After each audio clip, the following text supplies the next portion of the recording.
So we have a very short story in this episode with a multiple lesson of the story, So take note, by the way, that this might be a bit corny story or maybe a very popular in your area or maybe in the internet na nakadug na mo or nakabasa na mo aning istorya, Mababa siya kwentong tambay lang or kwentong barbera, But nevertheless, there's a lot of lessons in this story. So please stick around. Hi, this is Owen, and this is IMOHA Podcast. So let's talk about love story, but before that, let's hear our sponsors. So once upon a time, there's a young, good-looking man walking in the street. He saw this beautiful lady, so he approached the lady and asked, "Do you want to marry me?" And the beautiful lady said, "No, I don't want to marry you." And after that, they live happily ever after. Yeah, I know this sounds so corny, sounds so cliche, and maybe you can say like, nah, diba? Corny sa kayang story, But I know also that very short story of education, nakuha pa na to siya within a few seconds, But, there's a lot of lessons in that story. So I know makabantay din mo and you can spot the lesson right away, but maybe what are the things that we can learn from the man in the story is that first is like dealing rejections. I know there's a lot of rejections in our life na sa pagpanguya pa lang nato or maybe sa papanabaho, maybe in sales, and also a lot of opportunities na wala lang gihatag sa atuwa or maybe telling your ideas na wala lang gining tuo sa imong idea, di ba? Daghan pa kayo, And one of the things siguro na atog yung makatunan in that story is that how to deal rejections.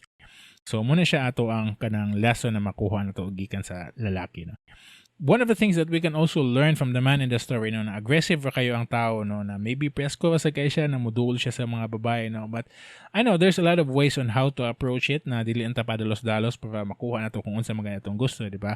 Pero believe lang jud kay ko sa confidence level sa lalaki, na know what you want, and direct to the point nga if ever ganahan ba ka o dili, and then direct to the point, di ba? So one of the things that you can also learn from the woman in the story is that knowing your worth and knowing what you want as well, diba? I know in the man in the story kabalo siya na umuwi ang gusto, direct to the point siya, but also ang babae sa kabalo sa siya kung unsa iyang gusto na di po siya na, diba? Di siya mo kuan. And she knows kung unsa pud ang iyang worth as a person, diba? And also she can also give respect to other people so that she can also get respect from other people. So that's the lessons that we can get from the woman in the story.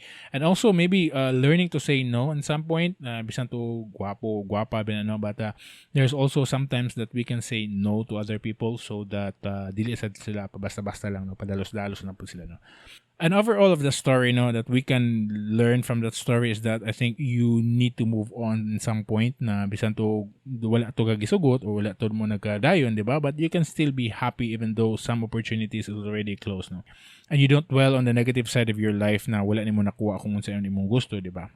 And those are the lessons that I can take out from that story, And maybe you can tell me what are the lessons that you can add on to that story, Kung unsa man imong ma-contribute ng mga lessons papasad sa amo, di ba? So leave your answers in the comment section. So yeah, I know this is very a quick episode, bisan to na quick po din siya, and I hope na dyan po tayo mga nakatunan, or even me actually.